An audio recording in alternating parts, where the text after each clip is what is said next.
ফেরার পর রাঁচি সিটিটা আমরা বিকেলবেলায় দেখে নিলাম, এক্সপ্লোর করলাম পুরো সিটিটা। বিকেলবেলায় কীরকম কী ছিল না ছিল, মানে যেগুলো জায়গাগুলো ছিল দেখার মতন সেইগুলো ভিজিট করলাম। তো তোমরা একটু দেখে নাও। তো চলো।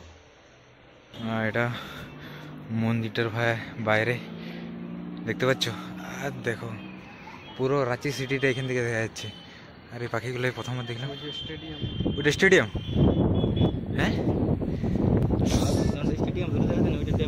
আর দেখতে পাচ্ছ রাঁচি সিটি। তো জগন্নাথপুর মন্দির আমরা চলে এসেছি, দেখতে পাচ্ছ এখান থেকে রাঁচি সিটিটা দেখতে পাচ্ছ, পুরো ঘরগুলো দেখো। আর এর পেছনে দেখতে পাচ্ছ রাঁচি সিটি। আর এখন আমরা এখন একটা মন্দিরে দাঁড়িয়ে আছি, মন্দিরে এখন দর্শন করলাম জগন্নাথ মন্দিরে। রাঁচির ধোনির স্টেডিয়াম দেখতে পাচ্ছ, বাইরের এন্টারফেসটা যেটা দেখতে পাচ্ছ এটা তো ধোনির স্টেডিয়াম। তো এখন আপাতত ঢুকতে এন্ট্রি বন্ধ আছে, ঢুকতে দেয়নি এখন। তো কবে ঢুকতে দেয় আমিও জানি না। তো রাঁচি এলাম, তাই দেখে নিলাম আর একটু হালকা করে তোমাদেরকেও দেখিয়ে দিলাম। তো গুড মর্নিং সবাইকে। ফাইনালি ঝাড়খণ্ড থেকে আমরা বেঙ্গলে ঢুকে পড়েছি। আর ঝাড়খণ্ড থেকে বৃষ্টি পড়ছিল, দেখতে পাচ্ছ বৃষ্টি পড়ছে। আর এখন আমরা জায়গার নাম কি জানি না, তো সেটা বাড়ি ফিরছি। কুলিন বলে একটা জায়গা, তো সেখান থেকে আমরা বাড়ি ফিরছি। আর গাড়ির অবস্থাটা একবার দেখিয়ে দিচ্ছি কীরকম চালিয়েছি। ওখান থেকে নিয়ে আসার পর বাইকের অবস্থা দেখতে পাচ্ছি,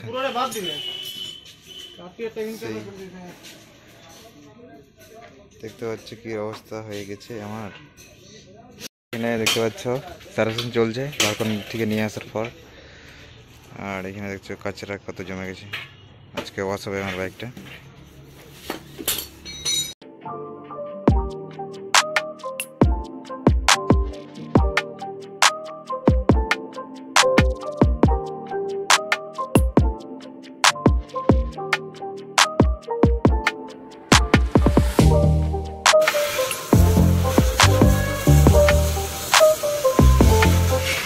ব্লগটা এখানে এন্ড করছি, কারণ ভিডিও যদি ভালো লাগে লাইক করুন, শেয়ার করবে, সাবস্ক্রাইব করতে ভুলো না। আর ঝাড়খণ্ড থেকে নিয়ে আসার পর বাইকের অবস্থা দেখলেই কীরকম। তো চলো ভাই, দেখা হচ্ছে নেক্সট কোনো ব্লগে।